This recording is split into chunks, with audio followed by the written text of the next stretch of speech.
नमस्कार दर्शक बंधु एवं आसला अंगनवाड़ी कर्मी बड़ खबर खूब शीघ्र अंगनवाड़ी दीदी और सहायक दरमा है वृद्धि एवं आसला बड़ अपडेट अंगनवाड़ी दीदी दरमा 10,000 परिवर्ते अधिक होगाकू जाउछि।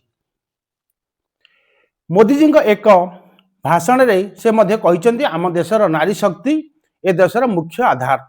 से कहते भारत गोटे एमती देश जो देश में माँ को ही सम्मान करा जाए। सर्वप्रथम माननीय मोदीजी आशा और अंगनवाड़ी कर्मी को स्वागत कले।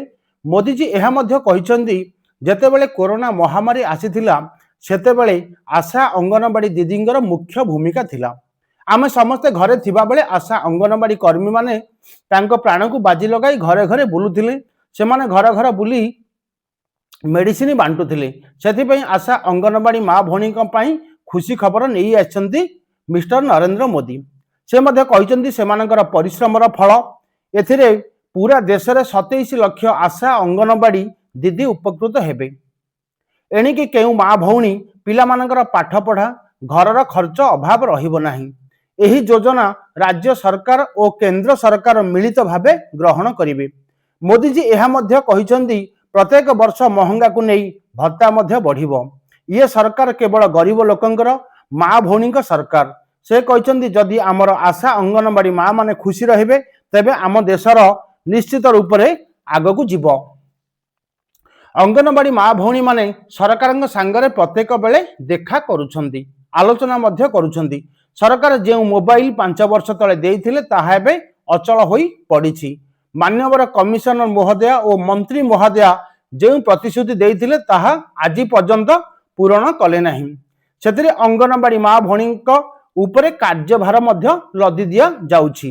आउ गोटे कथा है पल्ली दिल्ली पर्यंत सबुठारे अंगनवाड़ी केन्द्र रही। ग्रामांचल रही सहरांचल रही। काम करने समय राज्य सरकार हुंतु और केंद्र सरकार हुंतु आमर अधिकारी माने अंगनवाड़ी विजिट करने को आसी थांती। से माने आमर काम विषय ऊपर लेवल पर्यंत जनाउछंती। आमर कोरोना महामारी हेउ किंबा सुभद्रा योजना हेउ बा पोषण कार्यक्रम हेउ सबु चलीथिला बेले प्रतिश्रुति देउछंती। पारिश्रमिक मिलिबा कथा हेले मोबाइल भी मिलिबा कथा दरमा बढ़िबा कथा किंतु सबु कथा कथारे कथारे रही जाउची। इलेक्शन टाइम रे जहा प्रतिश्रुति देइथिले ताहा पालन करूनाहंती। जने अंगनवाड़ी कर्मी दरमा 10,000 टंका सहायिका दरमा 5,000 टंका से चलिबा बहुत कष्टकर होई पड़ुछि।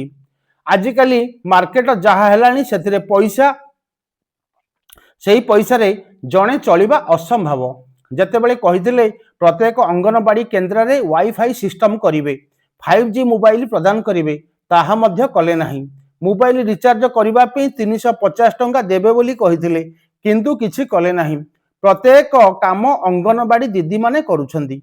सेतिरे सरकार परोक्ष भाव में हो बा प्रत्यक्ष भाव में हो सरकार घोषणा करुछंती किंतु सरकार किछि सुनु नाहंती।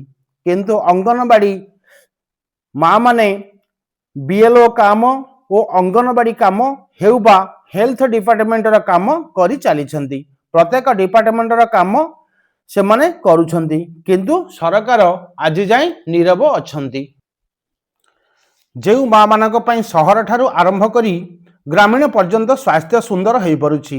आज सही माँ माने रोड उपरे बसी धारणा प्रदर्शन करुछंती। शिशु ठारू आरंभ करी टीकाकरण पर्यंत करुथिबा आशा अंगनवाड़ी आज सरकार को प्रश्न करिसेंती कि आम जीवन एते असुरक्षित कौन पई।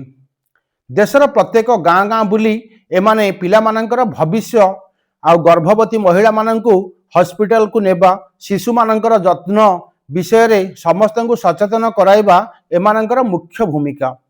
प्रत्येक नवजात शिशु मानकर डेंगू मलेरिया टीबी भली रोगर जानकारी विषय रे सचेतन कराइबा सेमानकर मुख्य काम। कोरोना समय रे जेतेबेले समस्त घर भितरे बंद थिले सेही समय रे निज जीवन को बाजी लगाई प्रत्येक लोकर सेवा करुथिले। आज सेही आशा अंगनवाड़ी माँ माने कहउछंती आम परिश्रमर फल आम मानकु मिलु नहीं। आशा अंगनवाड़ी कर्मीकर मुख्य आंदोलन बहुत कम दरमा। एते सबु जिम्मेदारी नेला परे सबुठारु कम दरमा केवल सेमानंकु प्रोत्साहन राशि दिया जाउछि जहाँकि ठीक समय मिल पारु नाही। थरे थरे गोटे मासर दरमा परवर्ती मासरे दिया जाए जहा फल सेमानंकर घर चलाइबा बहुत कष्टकर होई पड़े। आशाकर्मी कहिबा कथा सरकार को आमे भिख मागुनु आम परिश्रमर फल आमको दिया जाऊ। आशाकर्मी कहिबा कथा सरकार कर्मचारी भली आमे काम करुछु किंतु सरकारी मान्यता दिया जाऊ नाही।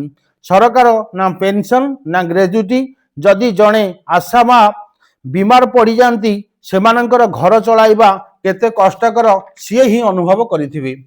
सेथिपई आशा कर्मी माने रोड उपरे धारणा देबाकू बाध्य हेउछंती।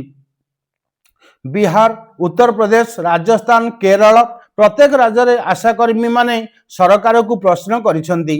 जानिथिबे केरल आशाकर्मी माने बहु दिन धरी धारणा रे बसिथिले।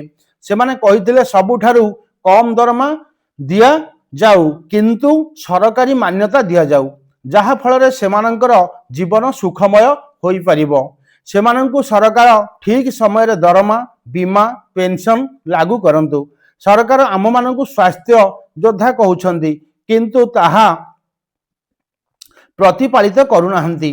जदि आमर आशा माने सेमानंकर कार्य बंद कर दियंती ताहले गाँ गाँ रे शिशु गर्भवती महिला मानंकर अवस्था कौन हेबो।